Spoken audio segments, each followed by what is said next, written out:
오늘은 에스겔서 세 번째 시간 3장부터 6장, 7장까지 쭉 나가려고 하겠습니다.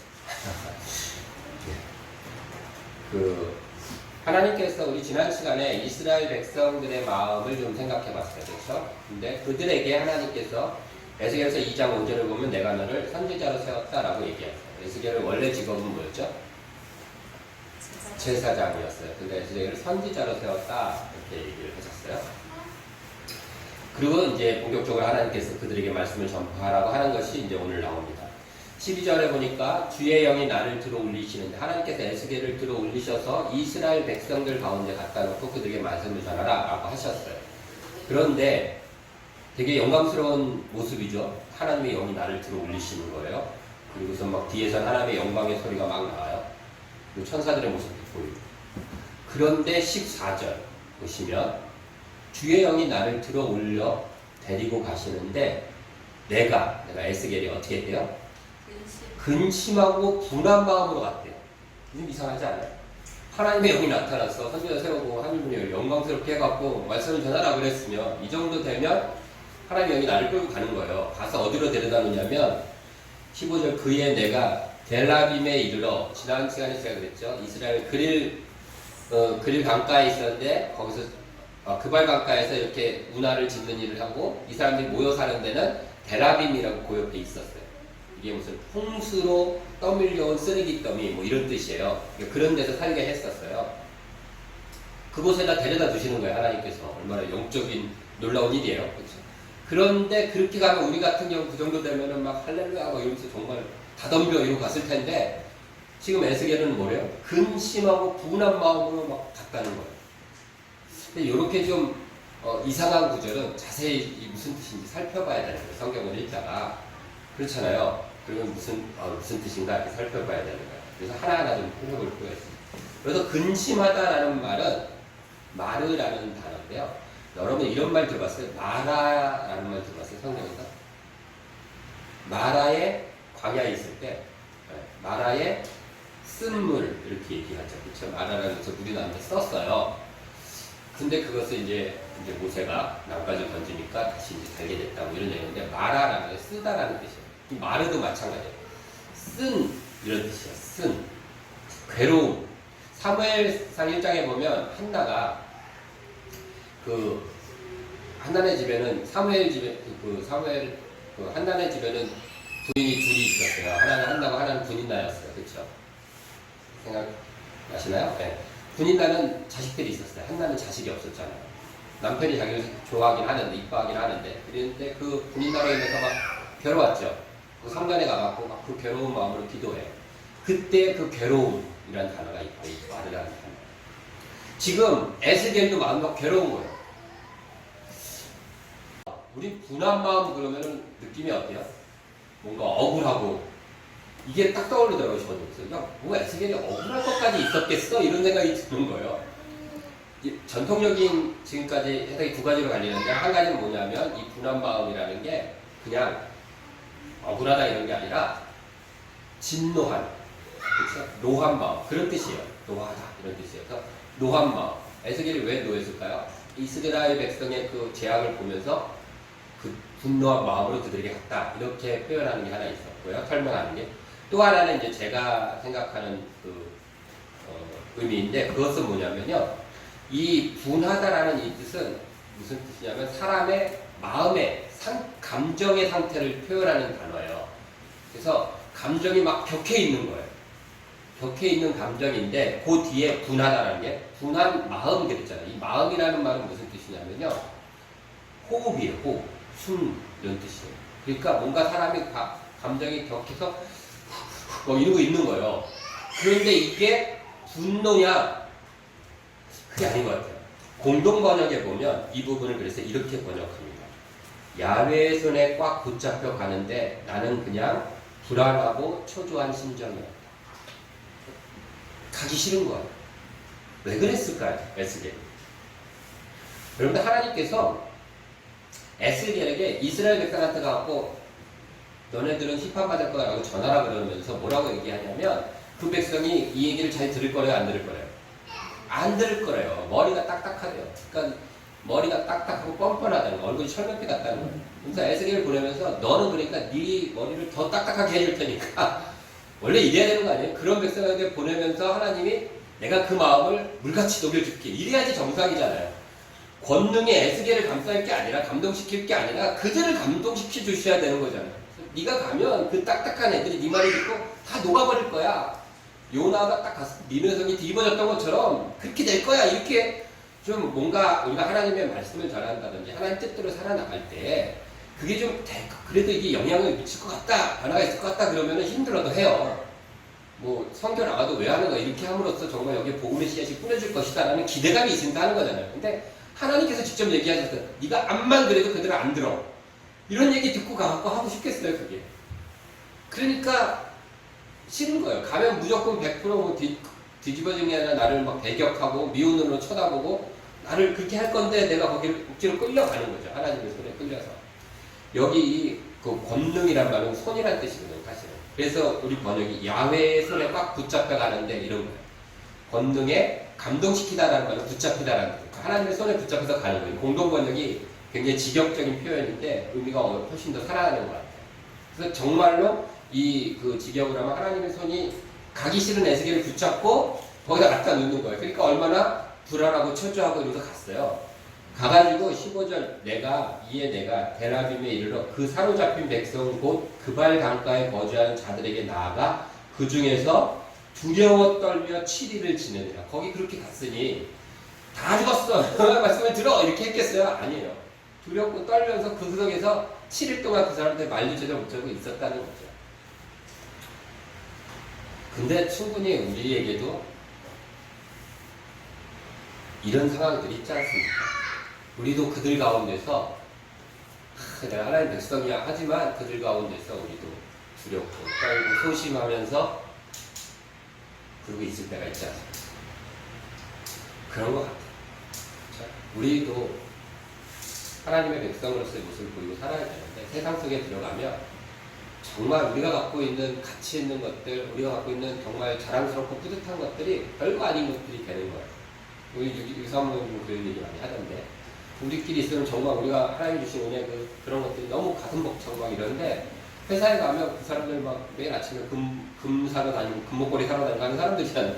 그 사람들이 같이 거기 있어요. 그러니까는 우리가 가지고 있는 가치, 뭐 소위 말하는 뭐 의로움, 정의로움, 뭐 이런 거예요. 사랑, 나눔, 그리고 누구를 돌봄으로써 뿌듯하게 느껴지는 것, 뭐 이런 것들.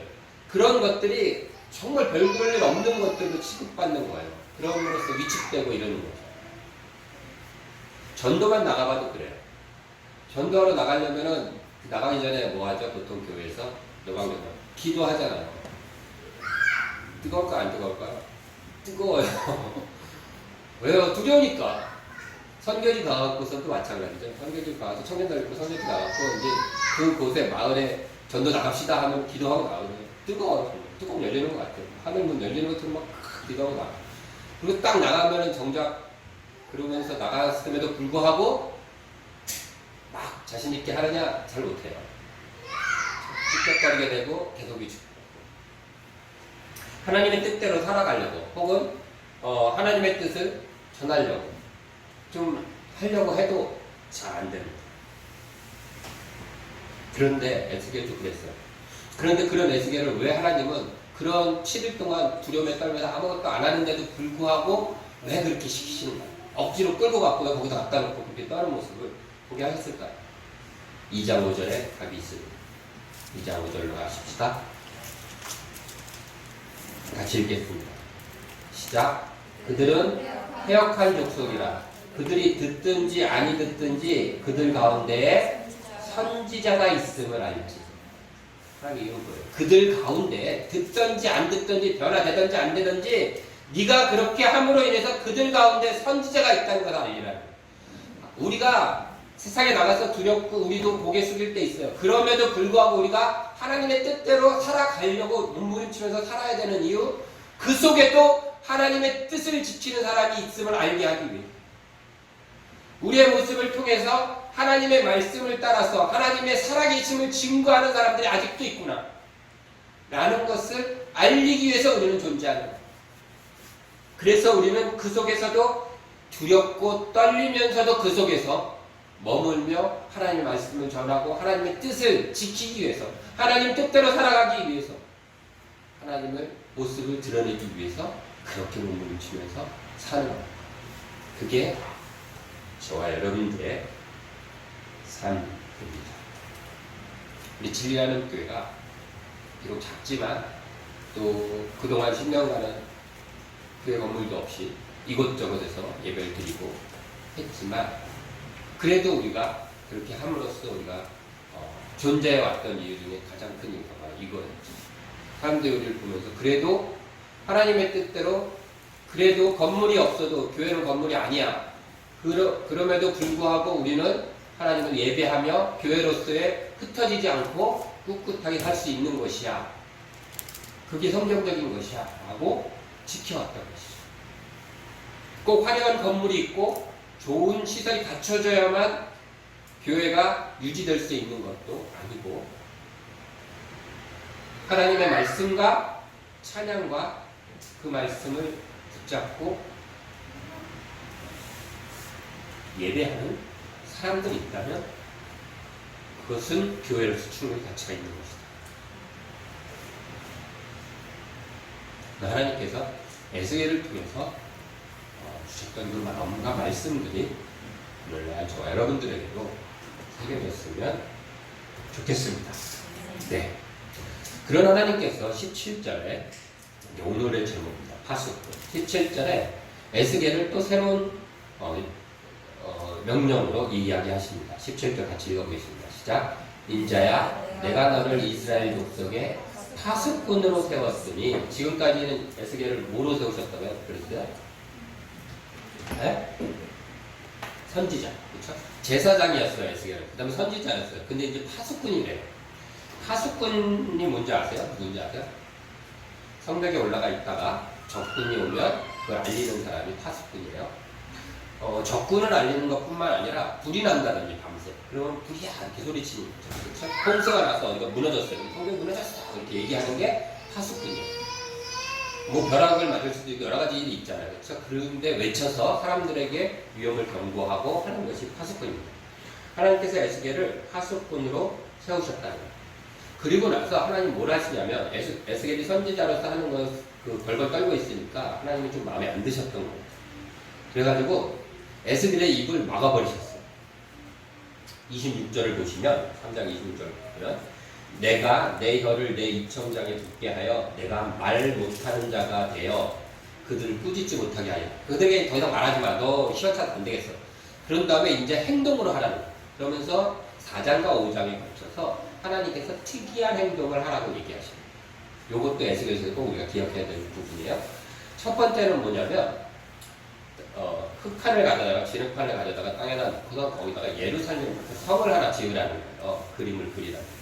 성을 그림을 그린 다음에 주변에다가 공성전을 벌이는 모습을 진흙으로 만들어서 하라는 거예요.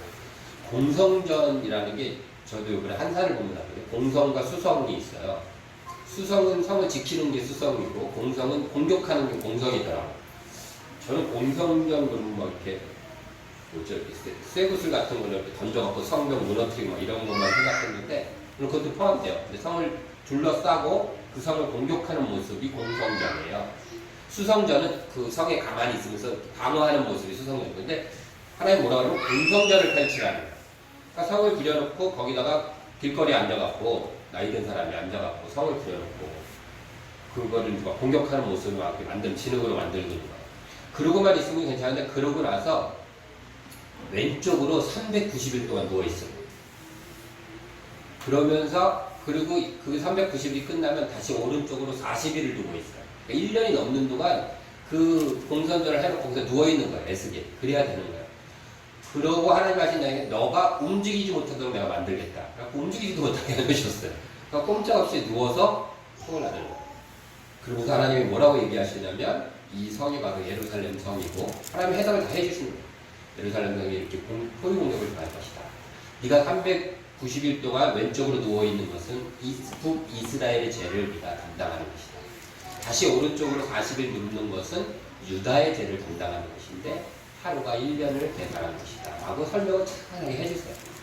그 이상의 해석을 붙일 필요가 없어요. 하나님의 해석하는 게 끝인 거예요. 그렇죠? 읽어보세요. 거기까지는 그래도 할만해요. 그 다음 요구가 좀 그래요. 그건 뭐냐면 그렇게 누워갖고 하나님께서 병들에 떡을 만들어 먹으라는 거예요. 떡을 만들어 먹는데 그 떡을 똥에다가 부어 먹어요. 사람 똥에다가. 인분. 그럼 그 떡을 먹을 수 있겠어요? 못 먹잖아요. 그렇죠? 못 먹을 뿐만 아니라 정말 더러운 거잖아요. 그러니까 에스겔이 웬만하면 하나님이 그 정도 막 무슨 얘기를 하시면은 우리가 그냥 무소리 안 하고 듣잖아요. 근데 에스겔이 도저히 그거 못 찾겠나 봐요. 잠깐만요. 내가 똥에는 도저히 못 구워 먹겠습니다. 딴 건 다 해도. 그랬어요. 그랬더니 하나님께서 그러면 사람 똥 말고 소똥으로 바꿔줄 테니까 거기다 구워 먹어. 그래도 똥에다 굽긴 구워야 돼. 이렇게 얘기하셔갖고 소똥으로 바꿔가지고 떡을 구워 먹어요. 재밌어 보이면 읽어보세요. 그렇게 구워 먹으라고 하시는 거예요. 그러면 하나님께서 얘기하십니다. 이스라엘 백성들이 이렇게 먹을 것 때문에 고생할 것이고 더러운 음식을 먹을 것이고 굶주림에 처할 것이다. 그거에 대한 예표다 라고 얘기를 하세요. 그리고 5장에 가서 마지막으로 한 가지 더 에스겔에게 시키는 분부가 있습니다. 그것만 해도 좀 특이한 일들이죠. 누워가지고 350일 누워서 똥에다가 떡 구워 먹고 이러는 거예요. 말은 못하고 2,000년이 붙었으니까. 그리고 나서 이제 3장, 5장에 가서는 하나 특별한 일을 하는 게 뭐냐면 칼을 가져다가 수염하고 머리를 다 깎으라는 거예요. 제사장들은 원래 깎으면 안 돼요. 평생 안 깎는 게 아니라 어느 수준까지는 깎을 수 있어요. 그런데 완전히 밀면 안 돼요. 그러니까 다 밀으래요. 수염과 머리털을 다 밀으래요. 그런 다음에 그거를 갖고 있다가 그 머리털의 3분의 1, 수염과 머리털 밀은 이 머리털의 3분의 1은 불로 태우래요. 3분의 1은 칼로 치래요. 나머지 3분의 1은 바람 부는데 던져버리라. 그러니까 에스겔이 그 행동을 따라합니다. 하나님께서 거기에 대한 해석도 해주십니다. 5장으로 갈까요? 5장 12절.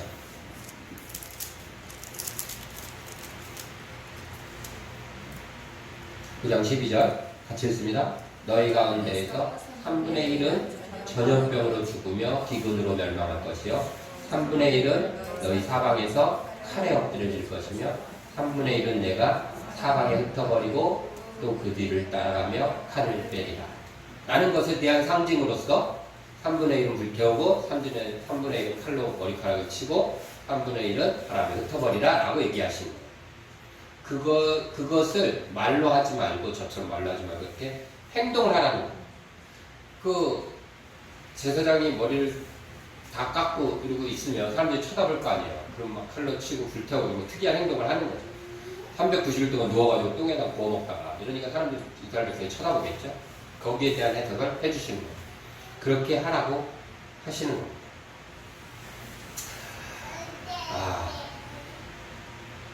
그냥 제사장으로 살면 안 될까? 에스겔 그런 생각 안 들었을까? 그렇잖아요. 아무리 하나님 뜻이 중요하긴 하지만 그리고 그 백성들 잘 안 들어먹는다며.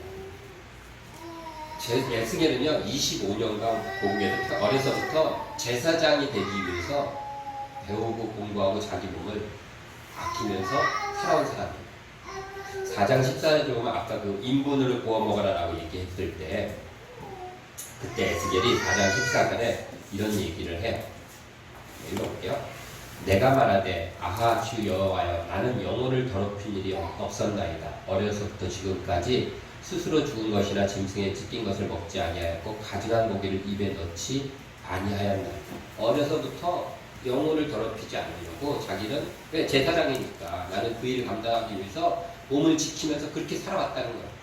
그런 에스겔이면 제사장 하면 되잖아요. 거기서도 그냥 사람들을 일단 좋잖아요.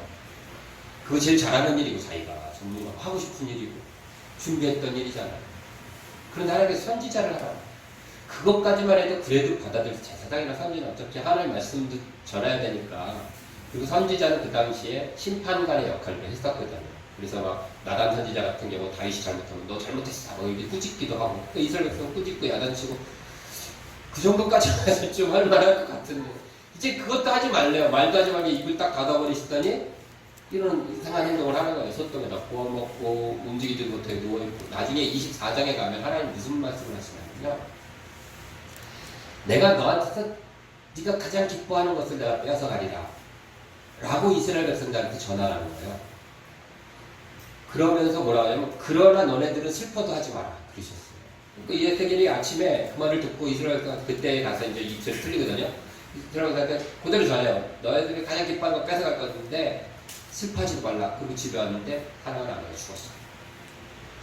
하나가 가셔서 그럼 사람에게 슬퍼하지 말라. 슬퍼하지도 못하는 거예요. 이렇게 하나님의 뜻을 전하는 이게 파수꾼의 역할이라는 거예요. 파수꾼을 하는 거예요.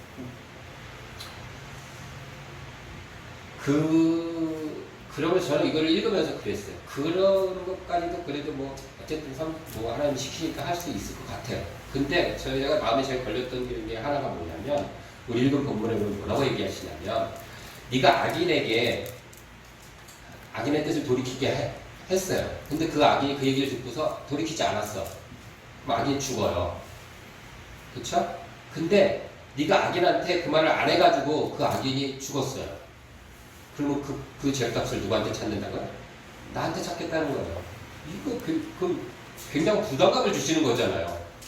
그냥 가서 하라고 할 텐데 네가 전하지 않아서 죽었으니까 너가 책임져 이렇게 부담감을 주시는 말까지 굳이 하시면 나 그렇지 않아도 하나님이 하라는 일을 순종함으로써 정말 힘들어 죽겠는데 이 별일을 다 당하고 있는데도 불구하고 그럼 오셔서도 위로 좀 해주고 너 잘하고 있어 힘내 강하고 담대하라 뭐 내가 도와줄게 뭐 이러면 좋은데 그게 아니라 너가 안 해갖고 만약에 죽게 되면 그 책임 너한테 물을 거야 뭐 이러시니까 좀 그렇지 않았을까요? 에스겔로서는 에스겔도 인간인데 저만 이상하게 삐딱하게 쳐다보는 건가요? 그랬을 것 같아요. 왜 이렇게까지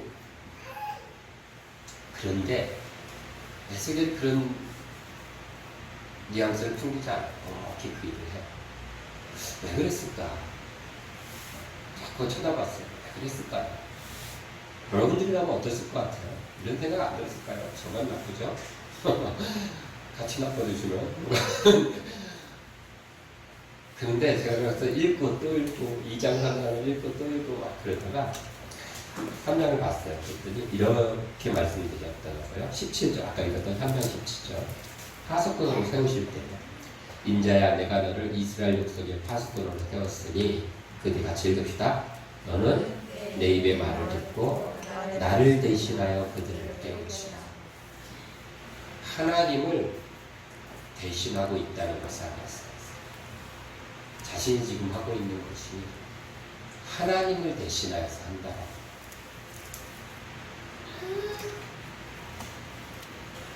그래서 에스겔이 지금 하고 있는 것을 하나님이 하고 계십니다.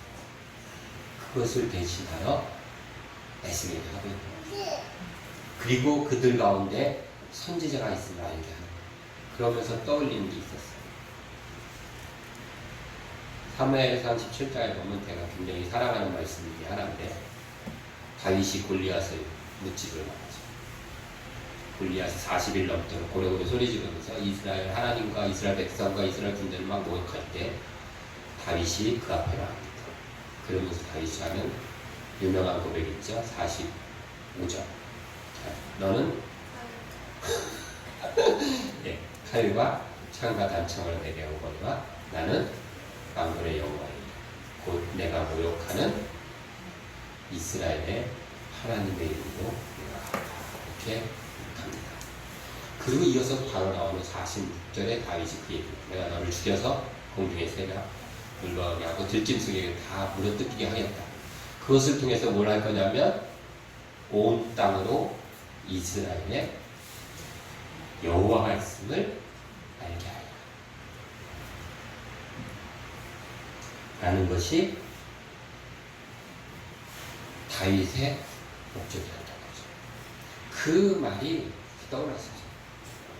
하나님을 대신해서 지금 에스겔은 이스라엘 가운데 선지자가 있음을 알게 하는 게 아니라 하나님이 계심을 알게 하는 거예요. 파수꾼이라는 것은 경고하고 위험을 알리는 사람이기도 하지만 달리 생각하면 파수꾼은 지키는 사람이에요. 가드예요. 파수꾼이 지키잖아요. 사람들 지키고 위험을 지키고 적군한테 지키는 사람입니다. 하나님께서 우리를 에스겔을 지키는 자로 세우시고 단순히 그냥 그들에게 소리치고 떠드는 사람이 아니라 하나님을 대신해서 그들을 지키는 사람으로 에스겔을 세우셨다. 에스겔은 그 사실을 깨달았던 것 같아요. 그래서 자기 사랑하는 아내가 죽었음에도 불구하고 하나님 말씀대로 슬퍼하지 말라 그랬더니 참는 거예요. 그렇게 지켜냄으로써 하나님이 그곳에 계심을 증거할 수 있다. 저와 여러분들도 마찬가지입니다. 하나님 오늘날 이 시대에 이 땅 가운데 저와 여러분들을 파수꾼으로 세우셨어요. 누구를 대신해서요? 하나님을 대신해서. 무엇을 지킬까? 하나님의 살아계심을 지키고 하나님의 의로움을 지키고 하나님의 뜻을 지키는 하나님의 아들 예수 그리스도의 구원자 되심을 지켜내는 것으로서 이 땅 가운데 저 여러분들을 파수꾼으로 부르셨습니다.